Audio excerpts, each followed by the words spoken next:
let's say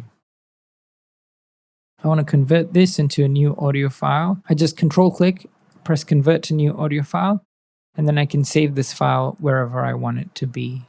It doesn't acquire any flex marker edits or fade edits. It just makes the file into a new audio file over here. So this is the jab. So I'm going to convert it to the new audio file and say trombone jabs, for example, okay?